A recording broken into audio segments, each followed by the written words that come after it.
ಅಯ್ಯೋ ಕಣ್ಣು ಕಣ್ಣು ನೋವು ನೋವು. ತಡಿ ತಡಿ, ನಾನು ಸ್ವಲ್ಪ ಹೊರಿಸ್ಕೊಡ್ತೀನಿ. ಇದಕ್ಕೆ ಆಲೋಚನೆ ಕೊಟ್ಟ ಕೇಳಬೇಕು. ಹೌದು ಜೇತು, ನೀನ್ ಹೇಳ್ದಂಗೆನೆ ಮಾಡ್ಬೋದಾಗಿತ್ತು. ಜ್ಞಾನಿಯು ಉಚಿತಾಲೋಚನೆಗಳನ್ನು ಗಮನಿಸುತ್ತಾನೆ ಅಂತ ಬೈಬಲ್ ಹೇಳುತ್ತೆ. ಹಲೋ ಸರ್, ನಾನು ಪೀಟರ್ ಮಾತಾಡ್ತಿದ್ದೀನಿ. ಹಲೋ, ನೀವು ಯಾರೇ ಮಾತಾಡ್ತಾ ಇರೋದು? ಹಲೋ ಸರ್, ನಾನು ಪೀಟರ್. ಹಲೋ, ನೀವು ಮಾತಾಡ್ತಾ ಇರೋದೇನು ಕೇಳ್ತಾ ಇಲ್ಲ. ಹಲೋ, ಅಮ್ಮ ಒಂದು ಮಾತನ್ನ ಹೇಳ್ತಾರೆ, ಒಂದು ಕೆಲಸನ ಹೇಳ್ತಾರೆ ಅಂತ ಅಂದರೆ ಅದನ್ನು ಕೇಳೋದಕ್ಕೆ ವಿಧೇಯರಾಗುವಂಥವ್ರಿಗೆ ಕಿವಿಗೊಡೋರು ಅಂತ ಕರೀತಾರೆ. ಅಂದರೆ ಏಸಪ್ಪ ನಮಗೆ ಬೈಬಲಲ್ಲಿ ಅನೇಕ ಕಟ್ಟಳೆಗಳನ್ನು ಕೊಟ್ಟಿದ್ದಾರೆ, ಅನೇಕ ರೂಲ್ಸ್ ಆ್ಯಂಡ್ ರೆಗ್ಯುಲೇಷನ್ಸ್ನ ಕೊಟ್ಟಿದ್ದಾರೆ. ಮನುಷ್ಯ ಇದೇ ಥರ ಬಾಳ್ಬೇಕು ಅಂತ. ಅದನ್ನು ಯಾರೆಲ್ಲ ಕೇಳಿ ಅದಕ್ಕೆ ವಿಧೇಯರಾಗ್ತಾರೋ ಅವರಿಗೆ ಹೆಸರು ಕಿವಿಗೊಡುವಂಥವ್ರು.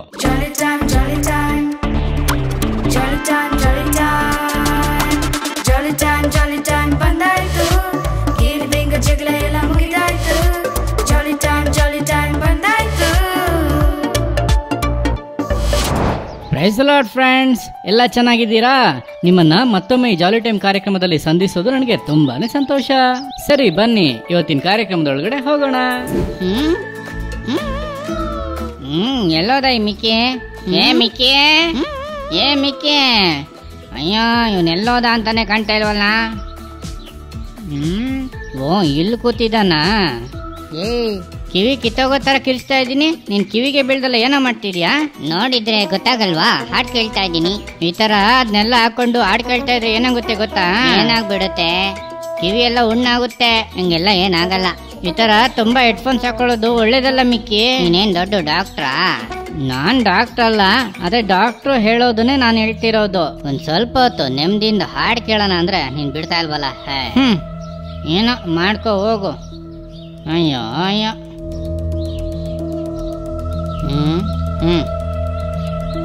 ನೆಮ್ಮದಿಯಾಗ ಒಂದು ಹಾಡು ಕೇಳೋಕ್ಕೂ ಬಿಡಲ್ಲ.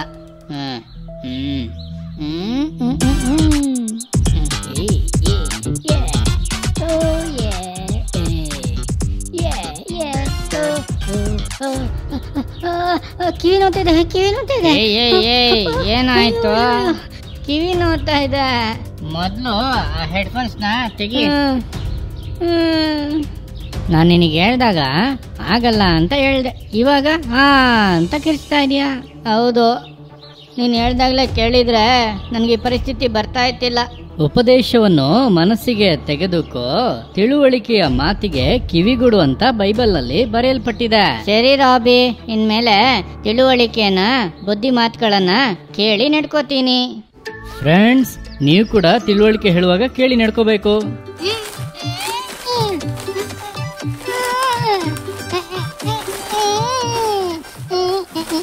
ಓಯ್, ಯಾಕೆ ಕೊಂಬೆ ಇಟ್ಕೊಂಡು ಎಳ್ದಾಡ್ತಾ ಇದೀಯಾ? ಅದು ಏನಿಲ್ಲ, ಹೋಗುವಾಗ ಬರುವಾಗೆಲ್ಲ ಇದು ತಲೆ ಟಚ್ ಆಗ್ತಾ ಇದೆ, ಅದಕ್ಕೆ ಕೊಂಬೆನ ಮುರಿದಾಕ್ತಿದ್ದೀನಿ. ಹೌದಾ? ಇಷ್ಟು ದೊಡ್ಡ ಮರದ ಕೊಂಬೆನ ಕೈಯಿಂದ ಬಾಗ್ಸಿ ಮುರಿಯೋದಕ್ಕೆಲ್ಲ ಆಗೋದಿಲ್ಲ.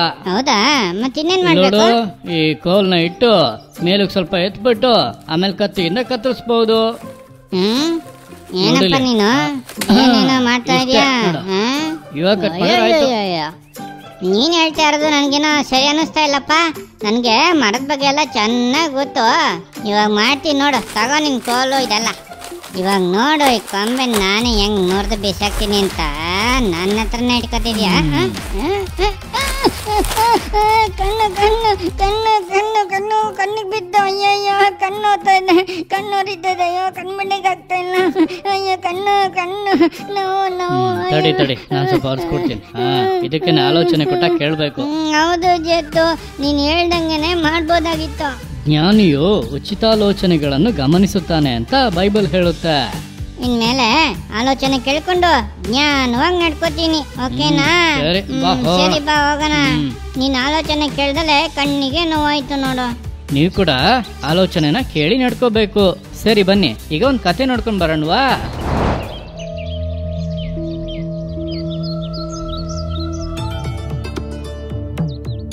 ಮಳೆಯಲ್ಲಿ ತತ್ತರಿಸುತ್ತಿರುವಂತ ಬೆಂಗಳೂರು ನಗರ. ಹೆಡ್ಡಿಂಗ್ ಚೆನ್ನಾಗಿದೆ.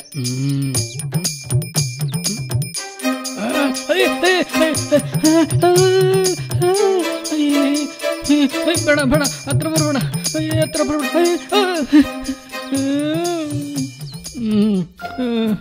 ಇಲ್ಲೋಡು, ಬೇಡ.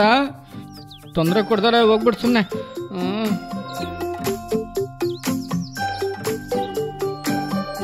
ಏನಣ್ಣ ಜಿರುಳೆ ಹತ್ರ ಜೂಟಾಡ್ತಾ ಇದ್ದೀರಾ? ಜಿರುಳೆ ಅಂದ್ರೆ ನನಗೆ ತುಂಬಾ ಭಯ. ಏನಣ್ಣ ಇದಕ್ಕೋಗಿ ಭಯ ಪಡ್ಕೊಂಡು? ಅಪ್ಪ,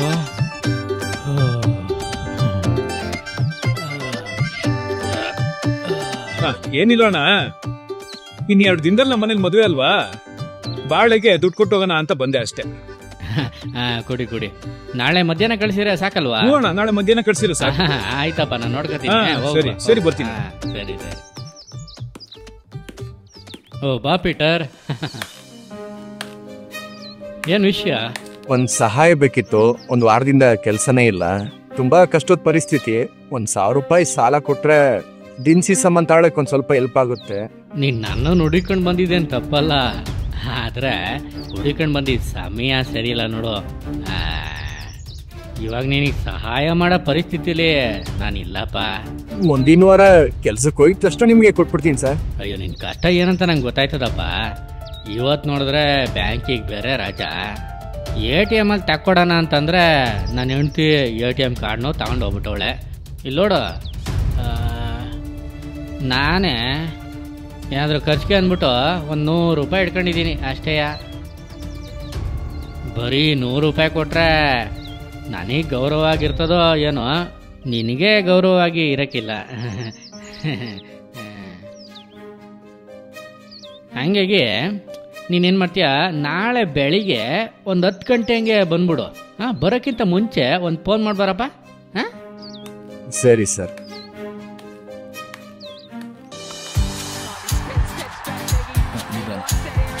ನೋಡ್ಕೊಂಡು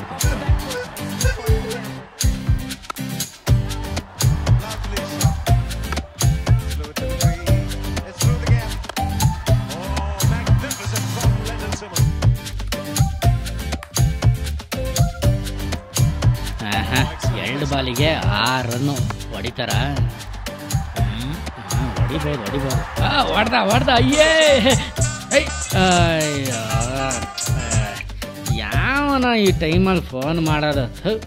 ಅಲ್ಲ ಸರ್, ನಾನು ಪೀಟರ್ ಮಾತಾಡ್ತಿರೋದು. ಪೀಟ್ರು ನೀವಾ? ನಾನು ಸ್ವಲ್ಪ ಅರ್ಜೆಂಟ್ ಕೆಲಸದಲ್ಲಿದ್ದೀನಿ, ಒಂದು ಅರ್ಧ ಗಂಟೆ ಬಿಟ್ಕೊಂಡು ಫೋನ್ ಮಾಡ್ತೀರಾ?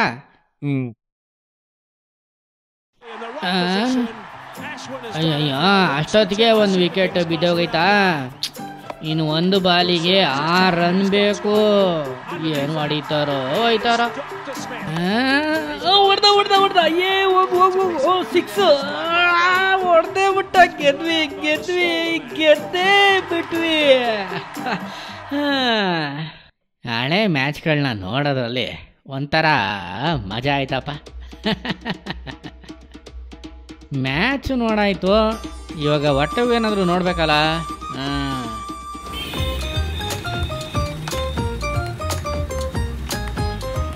ಅಣ್ಣ ಹೇಳಿ ಸರ್, ಒಂದು ಮಟನ್ ಬಿರಿಯಾನಿ, ಒಂದು ಚಿಕನ್ 65 ಪಾರ್ಸಲ್. ಏನು ಸರ್, ಮೇಡಮ್ ಅವ್ರ ಮನೇಲಿಲ್ವಾ?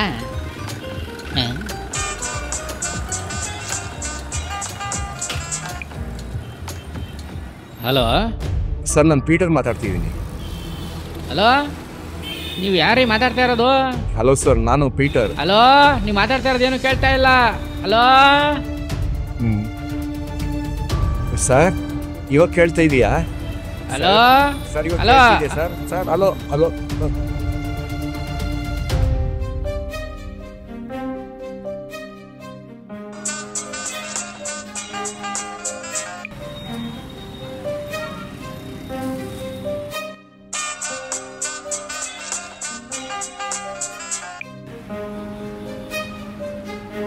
ಏನು ಸರ್, ಫೋನೇ ತೆಗಿತಾ ಇಲ್ಲ? ಸುಮ್ಮನೆ 1000 ಕೊಡು 2000 ಕೊಡು ಅಂತ ತಲೆ ತಿಂತಾರೆ. ಪಾರ್ಸಲ್ ಕೊಡಿ ನೀವು. ತಾಳಿ ಸರ್. ತಗೋಪ್ಪ. Thank you sir.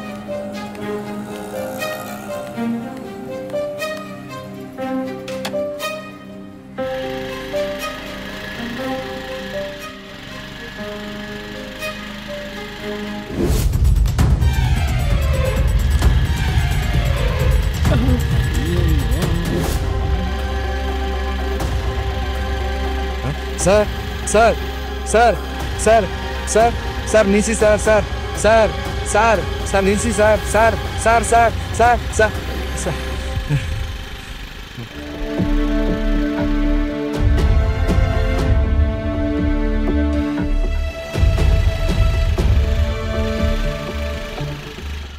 ಅಪ್ಪ ಫೋನ್ ಮಾಡಿ ತೆಗ್ದಿಲ್ಲ ಅಂತ ಬಿಡ್ತಾನೆ ಅನ್ಕೊಂಡ್ರೆ ಬಿಡೋಕೆ ಇಲ್ಲ ಅಂತಾನಲ್ಲ, ಹಿಂದನೇ ಓಡ್ಬತ್ತಾನೆ. ಪಾಪ ಏನ್ ಬಾಕ್ಸಯ್ಯ ಇದು? ಮದುವೆ ಮನೆಗೆ ಸ್ಪೀಕರ್ ಹಾಕತ್ರ ಆಯ್ತಾ ಇದು? ಅಣ್ಣ ಸದ್ಯಕ್ಕೆ ಇದರಲ್ಲಿ ಹಾಡು ಬರ್ತಾ ಇರ್ಲಿ ಅಣ್ಣ, ದೊಡ್ಡ ಬಾಕ್ಸ್ಗಳೆಲ್ಲ ಗಾಡಿಲಿ ಬತ್ತೈತೆ. ಸರಿ ಯಾಕೋ ನೀನು ಇನ್ನೂ ಹೋಗಿಲ್ವಾ?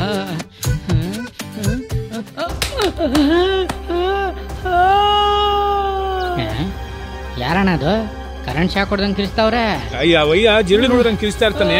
ನೀನ್ ನಿಮ್ ಪಾಡಿಗೆ ಕೆಲಸ ನೋಡ್ಕೊಳ್ಳಿ. ಸರಿ ಅಣ್ಣ.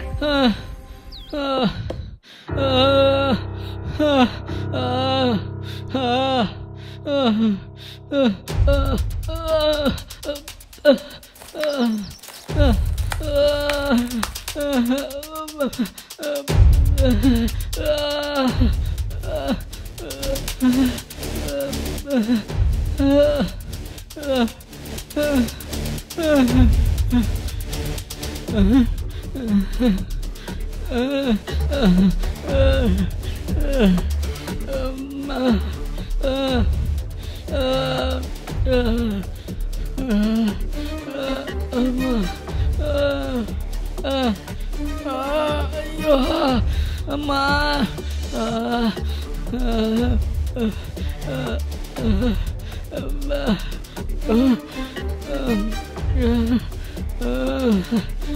ಹಲೋ, ನಾ ಮಾತಾಡೋದು ಕೇಳ್ತಿದ್ಯಾ? ಹಲೋ ಹಲೋ, ಮಾತಾಡೋದು ಕೇಳ್ತಿದ್ಯಾ?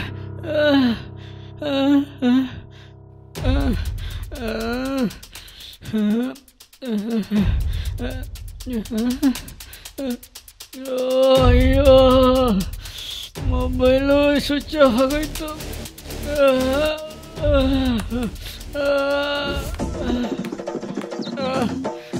ಯಾರಾದರೂ ಇದ್ದೀರಾ? ನಾನು ಕರಿತಿರೋದು ಕೇಳಿಸ್ತಿದ್ಯಾ? ಯಾರಾದರೂ? ಅಮ್ಮ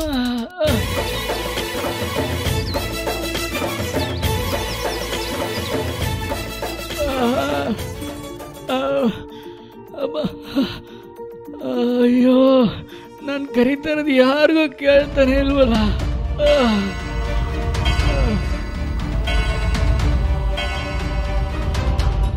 ಸಮಯ ಸಂಜೆ 4 ಗಂಟೆ.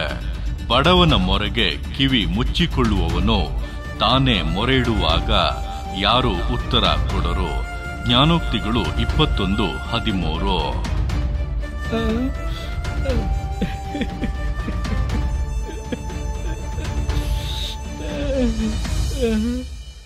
ಸರ್, ನಾನು ಪೀಟರ್ ಮಾತಾಡ್ತಿರೋದು. ಪೀಟ್ರು ನೀವಾ? ನಾನು ಸ್ವಲ್ಪ ಅರ್ಜೆಂಟ್ ಕೆಲಸದಲ್ಲಿದ್ದೀನಿ. ಒಂದು ಅರ್ಧ ಗಂಟೆ ಬಿಟ್ಕೊಂಡು ಫೋನ್ ಮಾಡ್ತೀರಾ? ಸರ್, ಇವಾಗ ಕೇಳ್ತಾ ಇದೀಯಾ? Hello sir, hello sir sir sir sir ನಿಲ್ಸಿ sir sir sir sir sir sir ಏಸಪ್ಪ, ನನ್ನನ್ನು ಕ್ಷಮಿಸ್ಬಿಡಿ. ನನಗೆ ಸಹಾಯ ಮಾಡಿ ಏಸಪ್ಪ.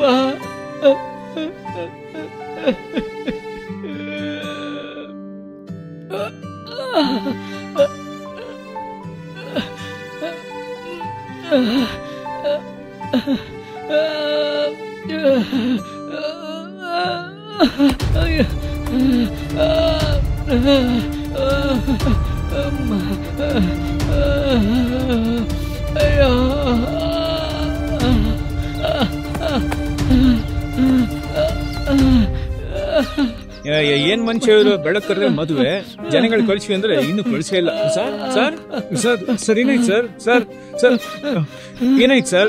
ಎದುರು ನಿಧಾನ ನಿಧಾನ ಸರ್, ನಿಧಾನ. ಬನ್ನಿ ಸರ್, ಬನ್ನಿ ಸರ್, ಕೂತ್ಕೊಳ್ಳಿ ನಿಧಾನ ನಿಧಾನ ಸರ್. ಏನಾಯ್ತು ಸರ್? ಮೊದಲು ಫೋನ್ ಮಾಡಿ ಎಲೆಕ್ಟ್ರಿಷಿಯನ್ ಪೀಟರ್ ಅವರಲ್ಲ, ಅವ್ರನ್ನ ಬರಕ್ಕೆ ಹೇಳಿ. ಸರಿ ಸರ್.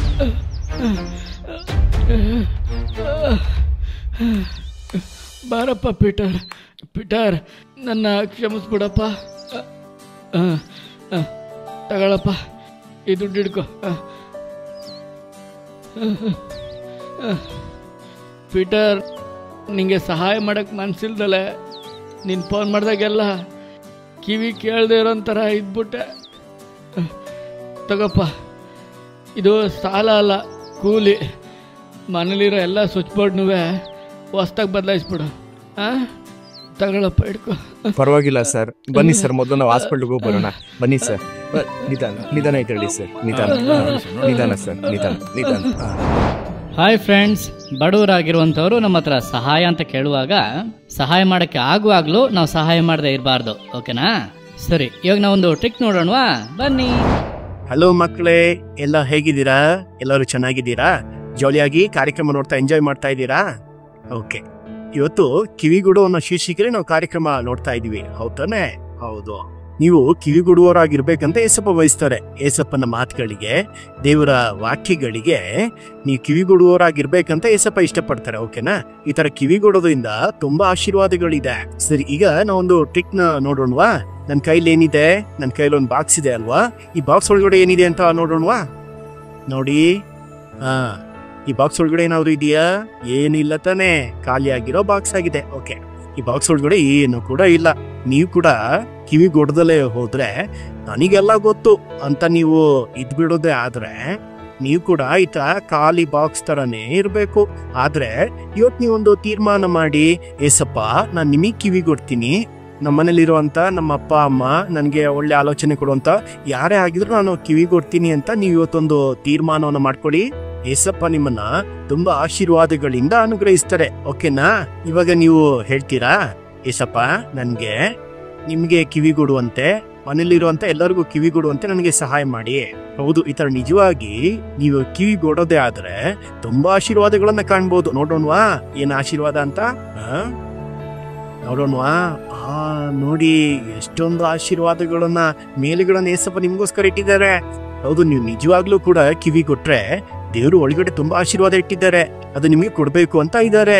ಇವತ್ತು ನೀವು ಅದನ್ನ ಹೊಂದ್ಕೊಳ್ಳಕ್ಕೆ ಬಯಸ್ತೀರಾ? ಹಾಗಾದ್ರೆ ಒಂದು ನಿಜವಾದ ತೀರ್ಮಾನ ಮಾಡ್ತೀರಾ?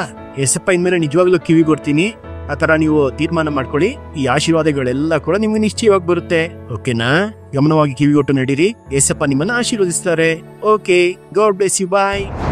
ಓಕೆ ಫ್ರೆಂಡ್ಸ್, ಟ್ರಿಕ್ಸ್ ಅನ್ನ ನೋಡಿ ಎಂಜಾಯ್ ಮಾಡಿದ್ರಾ? ಓಕೆ, ಇವಾಗ ನಾವು ಸಂದೇಶವನ್ನು ಕೇಳೋಣ, ಬನ್ನಿ. Price lord. ಹಾಯ್ ಮಕ್ಕಳೇ, ಎಲ್ಲರೂ ಚೆನ್ನಾಗಿದ್ದೀರಾ? ಕಿವಿಗುಡು ಅನ್ನೋ ಶೀರ್ಷಿಕೆಯಲ್ಲಿ ನೀವು ತುಂಬಾ ವಿಷಯಗಳನ್ನ ನೀವು ನೋಡ್ತಾ ಇದ್ದೀರಾ. ಸರಿ, ಈಗ ನಾವೊಂದು ವಾಕ್ಯವನ್ನ ನೋಡೋಣ. ಜ್ಞಾನೋಕ್ತಿಗಳು 8ನೇ ಅಧ್ಯಾಯ 34ನೇ ವಾಕ್ಯ. ಜ್ಞಾನೋಕ್ತಿಗಳು 8ನೇ ಅಧ್ಯಾಯ 34ನೇ ವಾಕ್ಯ, ಅದರ ಕೊನೆ ಭಾಗವನ್ನು ನಾನು ಓದುತ್ತೇನೆ, ಗಮನ ಕೊಡಿ. ನನ್ನ ಮಾತುಗಳನ್ನು ಕೇಳುವವನು ಭಾಗ್ಯವಂತನು. ಯಾರ್ಯಾರು ಏಸಪ್ಪನ ಮಾತನ್ನ ಕೇಳ್ತಾರೋ, ಅದಕ್ಕೆ ಕಿವಿಗೊಡ್ತಾರೋ ಅವರೆಲ್ಲ ಭಾಗ್ಯವಂತರು. ಏಸಪ್ಪನ ಮಾತಿಗೆ ಕಿವಿಗೊಡೋದು ಅಂದ್ರೆ ಏನು, ನನಗೆ ಅರ್ಥ ಆಗ್ತಿಲ್ಲ ಎಂಬುದಾಗಿ ಕೆಲವರು ಕೇಳ್ಬಹುದು. ನೋಡಿ, ನಮ್ಮ ಮನೇಲಿ ಅಮ್ಮ ಕರೀತಾರೆ, ಮಗನೇ ಇಲ್ಲಿ ಬಾರೋ ಅಂತ. ನಾವು ಏನಮ್ಮ ಅಂತ ಶಬ್ದ ಮಾತ್ರ ಕಳಿಸ್ತೀವಿ. ಈ ಅಂಗಡಿಗೆ ಹೋಗ್ಬಿಟ್ಟು ಇದನ್ನ ತಗೊಂಡ್ ಬಾ ಅಂತ ಅವರಲ್ಲಿಂದ ಹೇಳ್ತಾರೆ. ನಾನು ಹೋಗಲ್ಲ, ನೀವೇ ಹೋಗಿ ಅಂತ ನಾವು ಉತ್ತರ ಕೊಡ್ತೀವಿ. ಇಲ್ಲ ಅಂದ್ರೆ ಅಣ್ಣನ್ಗೆ ಹೋಗಿ ಕೇಳಿ, ಅಕ್ಕಂಗೆ ಹೋಗಿ ಕೇಳಿ ಅಂತ ಹೇಳ್ತೀವಿ. ಇದೇನೆ ಕಿವಿ ಗೊಡ್ದೇ ಇರುವಂತದ್ದು. ಅಮ್ಮ ಒಂದು ಮಾತನ್ನ ಹೇಳ್ತಾರೆ, ಒಂದು ಕೆಲಸನ ಹೇಳ್ತಾರೆ ಅಂತ ಅಂದ್ರೆ ಅದನ್ನ ಕೇಳೋದಕ್ಕೆ ವಿಧೇಯರಾಗುವಂಥವ್ರಿಗೆ ಕಿವಿಗೊಡೋರು ಅಂತ ಕರೀತಾರೆ. ಅಂದ್ರೆ ಏಸಪ್ಪ ನಮಗೆ ಬೈಬಲಲ್ಲಿ ಅನೇಕ ಕಟ್ಟಳೆಗಳನ್ನ ಕೊಟ್ಟಿದ್ದಾರೆ, ಅನೇಕ ರೂಲ್ಸ್ ಅಂಡ್ ರೆಗ್ಯುಲೇಷನ್ಸ್ನ ಕೊಟ್ಟಿದ್ದಾರೆ. ಮನುಷ್ಯ ಇದೇ ತರ ಬಾಳ್ಬೇಕು ಅಂತ. ಅದನ್ನ ಯಾರೆಲ್ಲ ಕೇಳಿ ಅದಕ್ಕೆ ವಿಧೇಯರಾಗ್ತಾರೋ ಅವರಿಗೆ ಹೆಸರು ಕಿವಿಗೊಡುವಂಥವ್ರು. ಆ ಥರ ಮಾತು ಕೇಳುವಂಥವ್ರು, ಕಿವಿಗೊಡುವಂಥವ್ರು ಭಾಗ್ಯವಂತರು ಅಂತ ಏಸಪ್ಪ ಈ ವಾಕ್ಯದಲ್ಲಿ ಹೇಳಿದ್ದಾರೆ. ನೀವು ಯಾವ ಥರ ಇದ್ದೀರಾ? ಏಸಪ್ಪನ ಮಾತುಗಳಿಗೆ ನೀವು ಕಿವಿಗೊಟ್ರೆ ಮಾತ್ರನೇ ನೀವು ಭಾಗ್ಯವಂತರಾಗಿರ್ಬೋದು, ಭಾಗ್ಯವಂತಿಯಾಗಿ ಇರ್ಬೋದು. ಸರಿನಾ? ಬೈಬಲಲ್ಲಿ ನೋಡಿ, ಒಬ್ಬ ಅಣ್ಣ ಕರ್ತನ ಮಾತಿಗೆ ಕಿವಿಗೊಟ್ಟ, ದೇವರಿಂದ ಆಶೀರ್ವದಿಸಲ್ಪಟ್ಟ, ದೇವರನ್ನು ವಿಶೇಷವಾಗಿ ಆಶೀರ್ವದಿಸಿ ಘನಪಡಿಸಿದ್ರು. ಆ ಒಂದು ಸಂಭವನ ನಾವು ಬೈಬಲಿಂದ ನೋಡೋಣವಾ? 1 ಸಮುವೇಲ 3ನೇ ಅಧ್ಯಾಯದಲ್ಲಿ ಒಂದು ಚಿಕ್ಕ ಕಥೆ ಇದೆ. ಈ ಕಥೆ ನಿಮ್ಮೆಲ್ಲರಿಗೂ ಗೊತ್ತಿರಬಹುದು. ಸಮುವೇಲ ಅಂತ ಒಬ್ಬ ಚಿಕ್ಕ ಹುಡುಗ, ಆ ಅಣ್ಣ ಏಲಿ ಎಂಬಂತ ತಾತನ ಜೊತೆ ಸೇರಿ ಕರ್ತನ ಸೇವೆ ಮಾಡ್ತಾ ಇದ್ದ. ಏಲಿ ತಾತನ್ಗೆ ವಯಸ್ಸಾಗಿತ್ತು, ಹಾಗಾಗಿ ಏಲಿ ತಾತನ ಜೊತೆ ಇದ್ಕೊಂಡು ಅವ್ರಿಗೆ ಹೆಲ್ಪ್ ಆಗಿ ಆಲಯದ ಎಲ್ಲ ಸೇವೆಗಳನ್ನು ಕೂಡ ಅವನು ಮಾಡ್ತಾ ಇದ್ದ. ಆ ಅಣ್ಣನನ್ನ ಸಂಧಿಸ್ಬೇಕು ಅಂತ ಒಂದಿನ ದೇವರು ಬಂದ್ಬಿಟ್ಟು ಸಾಮುವೇಲ್ ಅಂತ ಕರಿತಾ ಇದ್ದಾರೆ. ಇವನು ತಕ್ಷಣ ಇದ್ಬಿಟ್ಟು ಏಲಿ ತಾತನೇ ಕರೆದಿರ್ಬೋದು ಅಂತ ಅವ್ರ ಹತ್ರ ಹೋಗ್ಬಿಟ್ಟು, ತಾತ ನನ್ನ ಕರೆದ್ರ ಅಂತ ಕೇಳ್ದ. ಇಲ್ಲ, ನಾನು ಕರೆದಿಲ್ಲ ಅಂತ ಹೇಳಿದ್ರು. ಸರಿ ಅಂತ ಹೋಗಿ ಮಲ್ಕೊಂಡ. ಮತ್ತೆ 2ನೇ ಸಲ ಈ ತರ ಶಬ್ದ ಕೇಳ್ತು, ಮತ್ತೆ ಹೋಗಿ ಕೇಳ್ತಾನೆ, ಮತ್ತೆ ಇಲ್ಲ ನಾನು ಕರ್ದಿಲ್ಲ ಹೋಗಿ ಮಲ್ಕೋ ಅಂತ ಹೇಳಿದ್ರು. ಮತ್ತೆ 3ನೇ ಸಲ ಶಬ್ದ ಕೇಳ್ತು. ಮತ್ತೆ ಇವನು ಹೋಗ್ಬಿಟ್ಟು ಏಲಿ ತಾತನ ಹತ್ರ ಕೇಳ್ತಾನೆ. ಅವಾಗ ಏಲಿ ತಾತ ಯೋಚನೆ ಮಾಡಿದ್ರು, ಕರ್ತನು ಸಮುವೇಲನ ಸಂಗಡ ಮಾತಾಡ್ಲಿಕ್ಕೆ ಬಯಸ್ತಾ ಇದ್ದಾರೆ ಅಂತ ತಿಳ್ಕೊಂಡು ಇನ್ ಮುಂದೆ ನಿನ್ನ ಯಾರಾದ್ರೂ ಕರೆದ್ರೆ ಯೆಹೋವನೇ ಅಪ್ಪಣೆ ಆಗಲಿ, ದಾಸನು ಕಾದಿದ್ದಾನೆ ಅಂತ ಹೇಳ್ಬೇಕು, ಓಕೆನಾ ಅಂತ ಹೇಳಿದ್ರು. ಸರಿ ತಾತ ಅನ್ಬಿಟ್ಟು ಈ ಅಣ್ಣ ಹೋಗ್ಬಿಟ್ಟು ಮತ್ತೆ ಮಲ್ಕೊಂಡ್ರು. ಮತ್ತೆ ದೇವರು ಕರಿತಾ ಇದ್ದಾರೆ ಈಗ, ಸಮುವೇಲ ಸಮುವೇಲ, ಯೆಹೋವನೇ ಅಪ್ಪಣೆ ಆಗಲಿ, ನಿನ್ನ ದಾಸನು ಕಾದಿದ್ದಾನೆ ಅಂತ ಸಮುವೇಲ ದೇವ್ರ ಮುಂದೆ ಮೊಣಕಾಲು ಹಾಕಿ ಕೇಳ್ದ. ಆತರ ಕೇಳಿದ ತಕ್ಷಣ ದೇವರು ಅನೇಕ ರಹಸ್ಯಗಳನ್ನ ಅವನ ಜೊತೆ ಮಾತಾಡಿದ್ರು. ಇಸ್ರೇಲಲ್ಲಿ ನಾನು ಈ ತರ ಮಾಡ್ತೀನಿ, ದೇಶದಲ್ಲಿ ಈ ತರ ಎಲ್ಲ ನಡೀಲಿದೆ ಅಂತ ಅನೇಕ ರಹಸ್ಯಗಳನ್ನ ಅವನಿಗೆ ಹೇಳ್ಕೊಟ್ರು. ಸಮುವೇಲ ಅಣ್ಣ ಅದನ್ನ ಕೇಳ್ಕೊಂಡು ಬಂದ್ಬಿಟ್ಟ. ಅಂದ್ರೆ ದೇಶದಲ್ಲಿ ನಡೆಯುವಂತ ಕಾರ್ಯಗಳನ್ನ ಒಬ್ಬ ಚಿಕ್ಕ ಹುಡುಗ ಸಾಮುವೇಲ ಅಣ್ಣನ ಹತ್ರ ದೇವ್ರು ಬಂದು ಮಾತಾಡಿದ್ರು.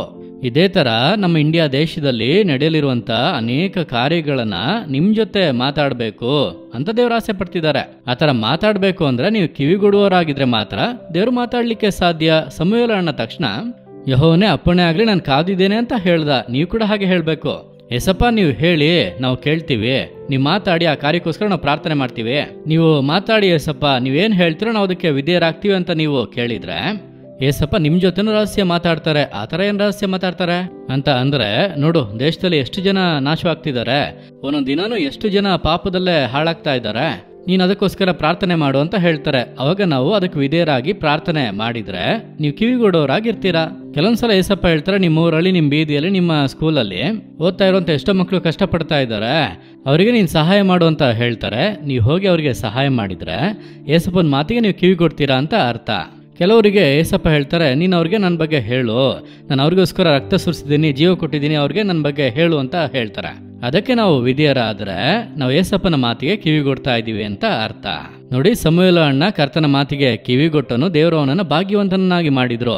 ಆ ಅಧ್ಯಾಯದ ಕೊನೆ ಭಾಗದಲ್ಲಿ ನಾವು ನೋಡೋದಾದ್ರೆ, ದಾನ್ನಿಂದ ಬೆರ್ಷಿಬದವರೆಗೂ ಸಮುವೇಲ ಒಬ್ಬ ಪ್ರವಾದಿ ಅಂತ ಜನರೆಲ್ಲರೂ ಕೂಡ ಅರ್ಥಕೊಂಡ್ರು ಅಂತ, ಇಸ್ರೇಲ್ ದೇಶದಲ್ಲಿ ಇವನೊಬ್ಬ ಪ್ರವಾದಿ ಅಂತ ಜನರೆಲ್ಲರೂ ಕೂಡ ಅರ್ಥಕೊಂಡ್ರು ಅಂತ ಇದೆ. ಅದೇ 3ನೇ ಅಧ್ಯಾಯದಲ್ಲಿ 21ನೇ ವಾಕ್ಯದಲ್ಲಿ ಈ ರೀತಿಯಾಗಿ ಹೇಳಲ್ಪಟ್ಟಿದೆ.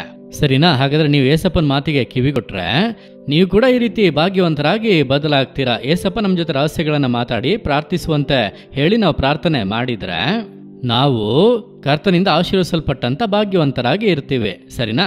ಒಂದ್ ನಿಮಿಷ ಇವಾಗ ಏಸಪ್ಪ ನಾನು ಆ ರೀತಿ ಕಿವಿಗೊಡುವವನಾಗಿ ಇರ್ತೀನಿ ಅಂತ ಪ್ರಾರ್ಥನೆ ಮಾಡೋಣ. ಎಲ್ಲ ತಮ್ಮ ತಂಗಿ ಎಲ್ಲರೂ ಕೂಡ ಕಣ್ಮುಚ್ತೀರಾ? ದೇವ್ರೆ, ನಾವು ನಿಮ್ಗೆ ವಂದನೆ ಹೇಳ್ತೀವಿ. ಈ ಸಮಯದಲ್ಲಿ ನನ್ನೊಂದಿಗೆ ಸೇರಿ ಪ್ರಾರ್ಥನೆ ಮಾಡ್ತಾ ಇರುವಂತ ಪ್ರತಿಯೊಬ್ಬ ಮಕ್ಕಳಿಗೋಸ್ಕರ ನಾನು ಪ್ರಾರ್ಥನೆ ಮಾಡ್ತಾ ಇದ್ದೀನಿ. ದೇವ್ರೆ, ಕರ್ತನೆ ನಿಮ್ಮ ಕರ ನಿಮ್ಮ ಮಕ್ಕಳ ಮೇಲೆ ಯಾವಾಗಲೂ ಇರಲಿ. ಕಿವಿಗೊಡುವಂತ ಹೃದಯ ಒಬ್ಬೊಬ್ಬರಲ್ಲೂ ಉಂಟಾಗಲಿ. ದೇವ್ರೆ, ಸಮುವೇಲನ ಹಾಗೆ ನಿಮ್ಮ ವಾಕ್ಯಕ್ಕೆ, ನಿಮ್ಮ ಶಬ್ದಕ್ಕೆ ಕಿವಿಗೊಡುವಂತ ಕೃಪೆಯನ್ನ ದೇವರೇ ನೀವು ಅವ್ರಿಗೆ ಅನುಗ್ರಹಿಸಬೇಕಾಗಿ ಬೇಡ್ತಾನೆ. ದೇವರೇ, ನಿಮ್ಮ ಶಬ್ದಕ್ಕೆ ಕಿವಿಗೊಟ್ಟು ನಿಮ್ಮ ಮಕ್ಕಳು ಭಾಗ್ಯವಂತೆಯರಾಗಿರ್ಬೇಕಂತ ನಾನು ಬೇಡ್ತಾನೆ. ನೀವು ಆ ರೀತಿ ಮಾಡೋದಕ್ಕಾಗಿ ನಿಮ್ಗೆ ಸ್ತೋತ್ರ. ಯೇಸುವಿನ ನಾಮದಲ್ಲಿ ಪ್ರಾರ್ಥಿಸ್ತೇನೆ ತಂದೆಯೇ, ಆಮೇನ್. ಓಕೆ ಮಕ್ಕಳೇ, ನೀವು ನನ್ನ ಜೊತೆ ಸೇರಿ ಪ್ರಾರ್ಥನೆ ಮಾಡಿರ್ತೀರಿ. ಇವತ್ತಿಂದ ಏಸಪ್ಪ ನಿಮ್ಮನ್ನ ಭಾಗ್ಯವಂತೆಯರಾಗಿ ಮಾಡಲಿದ್ದಾರೆ. ಓಕೆನಾ? ಬಾಯ್ ಫ್ರೆಂಡ್ಸ್, ಈ ಕಾರ್ಯಕ್ರಮದ ಮೂಲಕ ಯಾವುದಕ್ಕೆಲ್ಲ ಕಿವಿಗೊಡ್ಬೇಕು ಅಂತ ನೀವು ತಿಳ್ಕೊಂಡ್ರಿ ಅಲ್ವಾ? ನೀವು ಕೂಡ ಅದೇ ತರ ನಡ್ಕೋಬೇಕು. ಮತ್ತೊಮ್ಮೆ ಇನ್ನೊಂದು ಜಾಲಿ ಟೈಮ್ ಕಾರ್ಯಕ್ರಮದಲ್ಲಿ ಸಂಧಿಸೋಣ. ಅಲ್ಲಿವರೆಗೂ ಬಾಯ್.